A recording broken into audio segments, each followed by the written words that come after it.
નમસ્કાર મિત્રો દેશ અને દુનિયાના સુપરફાસ્ટ સમાચારમાં તમારું સ્વાગત છે। સૌથી મોટા સમાચાર સામે આવી રહ્યા છે ભૂકંપના।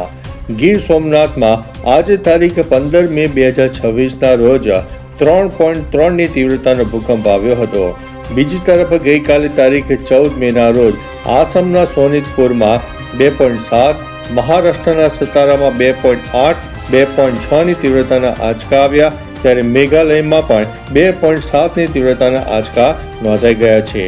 ઉપરાંત મિત્રો મ્યાનમારમાં પણ 3.1 ની તીવ્રતાનો આંચકો ગઈકાલે નોંધાઈ ગયો છે। અન્ય મહત્વના સમાચારની વાત કરીએ તો અમદાવાદમાં ચોંકાવનારી હત્યા। અમદાવાદના સિલજમાં ભત્રીજાએ ફુવાની હત્યા કરી હોવાનો ખુલાસો સામે આવ્યો છે। આરોપી ઘરમાંથી પૈસા અને મહિલાઓના અંડરગાર્મેન્ટની ચોરી કરતો હતો, ત્યારે ફુવા જોઈ ગયા અને પકડાઈ જવાના ડરે ભત્રીજાએ ફુવાની હત્યા કરી। ઉપરાંત 5 લાખ રૂપિયાની લૂંટ ચલાવી હતી। આરોપીને મહિલાના કપડાં પહેરવાનો વિચિત્ર શોખ છે। પોલીસે ઉદયપુરથી આરોપીની ધરપકડ કરીને 2 લાખ રૂપિયા અને ચોરી કરેલા કપડાં જપ્ત કરીને વધુ તપાસ હાથ ધરી છે। અન્ય મહત્વના સમાચારની વાત કરીએ તો ગુજરાતમાં શિક્ષકોની ભરતીને મંજૂરી। રાજ્ય શિક્ષણ વિભાગ દ્વારા સરકારી અને ગ્રાન્ટ ઇન એડ શાળાઓમાં 1141 વ્યાયામ શિક્ષકોની સીધી ભરતી કરવામાં આવશે। મુખ્યમંત્રીની મંજૂરી બાદ હવે શાળાઓમાં શારીરિક શિક્ષણનું સ્તર સુધરશે। આ ભરતી ધોરણ 6 થી 8 માટે કરવામાં આવશે, જેમાં ઉમેદવારોની પસંદગી સ્કૂલ એપ્ટિટ્યૂડ ટેસ્ટ એટલે કે SAT પરીક્ષાના મેરિટના આધારે કરવામાં આવશે। રમતગમતને પ્રોત્સાહન આપવા ખાલી જગ્યા ભરવા માટે આ નિર્ણય લેવામાં આવ્યો છે। અન્ય મહત્વના સમાચારની વાત કરીએ તો બાંગ્લાદેશે ગંગા નદી પર ડેમ પ્રોજેક્ટની કરી છે જાહેરાત। ભારત સાથેના જળ વિવાદ વચ્ચે બાંગ્લાદેશે પદ્મા નદી ઉપર 34,497 કરોડના ખર્ચે વિશાળ ડેમ પ્રોજેક્ટ મંજૂર કર્યો છે। જળ સંસાધન મંત્રીએ સ્પષ્ટ કર્યું છે કે આ માટે ભારત સાથે ચર્ચા કરવાની જરૂર નથી। ફરાક્કા બેરેજની અસરો ઘટાડવા અને પાણીનો સંગ્રહ કરવા માટે 2033 સુધીમાં આ પ્રોજેક્ટ પૂર્ણ કરાશે। 1996 ની જળ સંધિ આ વર્ષે પૂરી થતી હોવાથી બંને દેશો વચ્ચેના સંબંધોમાં નવો તણાવ પણ સર્જાયો હતો। અન્ય મહત્વના સમાચારની વાત કરીએ તો ચીન સાથે અમારા સંબંધ શાનદાર છે તેવું ટ્રમ્પે જણાવ્યું છે। ચીનમાં ડોનાલ્ડ ટ્રમ્પ અને શી જિનપિંગ વચ્ચે દ્વિપક્ષીય બેઠક યોજાઈ ગઈ। ટ્રમ્પે જણાવ્યું કે બંને દેશો વચ્ચેના સંબંધો અત્યંત શાનદાર રહ્યા છે અને ભવિષ્ય ઉજ્જવળ છે।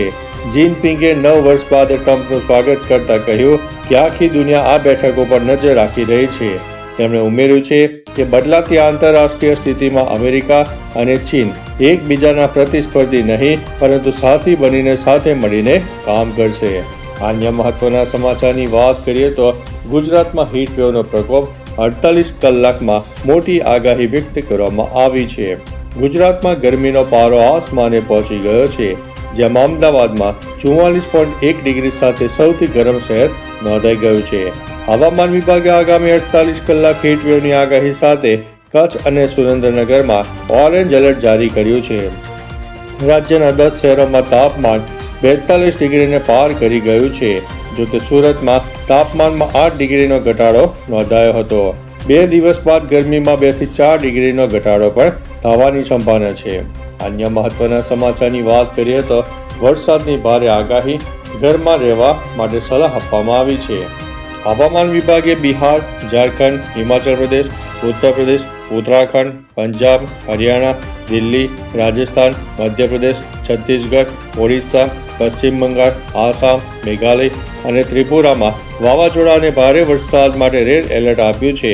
આ રાજ્યોમાં 40 થી 70 કિલોમીટર પ્રતિ કલાકની ઝડપે પવન ફૂંકાશે અને વાવાઝોડાની સંભાવના છે।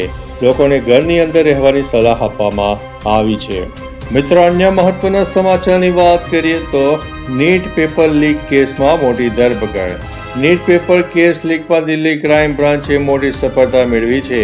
દિલ્હી પોલીસે આ કેસમાં સંડોવાયેલા એક સંગઠિત સિન્ડિકેટનો પર્દાફાશ કર્યો છે, જે મેડિકલ કોલેજોમાં MBBS સીટ મેળવવાના બહાને વિદ્યાર્થીઓને તેમના પરિવાર સાથે લાખો રૂપિયાની છેતરપિંડી કરતો હતો। આ કેસના સંદર્ભમાં પોલીસે RJD નેતા સંતોષ જયસ્વાલની ધરપકડ કરી છે, જે તેજસ્વી યાદવના નજીક સાથી હોવાનું જાણવા મળી રહ્યું છે. અન્ય મહત્વના સમાચારની વાત કરીએ તો દિલ્હીમાં અઠવાડિયામાં 2 દિવસ વર્ક ફ્રોમ હોમ. દિલ્હી સરકારે એક મહત્વનો નિર્ણય લીધો છે. દિલ્હીમાં સરકારી અને ખાનગી બંને કર્મચારીઓ અઠવાડિયામાં 2 દિવસ ઘરેથી કામ કરશે. સરકારી કર્મચારીઓને તેમની ઓફિસો સુધી પહોંચાડવા માટે 29 રહેણાંક વસાહતોમાંથી 58 બસો દોડાવાશે. 6 મહિનાના સમયગાળા માટે સરકાર કોઈ નવા વાહનો ખરીદશે નહીં. મીટિંગો ઓનલાઈન થશે. દિલ્હીમાં અઠવાડિયામાં 1 દિવસ નો વ્હીકલ ડે તરીકે ઉજવવામાં આવશે. અન્ય મહત્વના સમાચારની વાત કરીએ તો ખંડણી માંગવા બદલ 2 કથિત પત્રકાર સહિત 3 વ્યક્તિઓની ધરપકડ. રાજકોટમાં ખંડણી માંગવાના કેસમાં 2 કથિત પત્રકારો સહિત 3 વ્યક્તિઓની પોલીસે ધરપકડ કરી છે. વિજય પાડલિયા નામના વ્યક્તિના બાંધકામને ગેરકાયદેસર ગણાવીને તેમને બ્લેકમેલ કરવામાં આવ્યા હતા. આરોપીએ વિજય પાડલિયા પાસેથી 3.50 લાખ રૂપિયાની ખંડણી માંગી હતી. પીડિતની ફરિયાદના આધારે પોલીસે 3 આરોપીની ધરપકડ કરીને કાયદેસરની કાર્યવાહી હાથ ધરી છે. અન્ય મહત્વના સમાચારની વાત કરીએ તો ભારતીય જહાજ ઉપર હુમલો. ઓમાનના દરિયાકાંઠે એક ભારતીય જહાજ ઉપર હુમલો કરવામાં આવ્યો. ઓમાનના અધિકારી દ્વારા તમામ ભારતીય ક્રૂ સભ્યો સુરક્ષિત છે, જેમને બચાવી લેવામાં આવ્યા છે. વિદેશ મંત્રાલયે આ ઘટનાની સખત નિંદા કરી છે. તેમણે અસ્વીકાર્ય ગણાવી છે. મંત્રાલયે ઓમાનના અધિકારીઓને તેમના બચાવ કાર્ય માટે આભાર વ્યક્ત કર્યો. વધુમાં તેમણે ફરી એકવાર આંતરરાષ્ટ્રીય સમુદાયને દરિયાઈ વેપાર માર્ગોની સુરક્ષા સુનિશ્ચિત કરવા માટે અપીલ કરી છે. અન્ય મહત્વના સમાચારની વાત કરીએ તો સચિવાલયમાં વર્ક ફ્રોમ હોમ અને 5 ડેઝ વીકની માંગ કરવામાં આવી છે.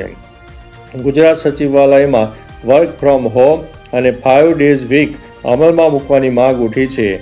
ગુજરાત સચિવાલય ફેડરેશને મુખ્યમંત્રી ભૂપેન્દ્રભાઈ પટેલને પત્ર લખીને તાત્કાલિક નિર્ણય લેવા માટે અપીલ કરી છે.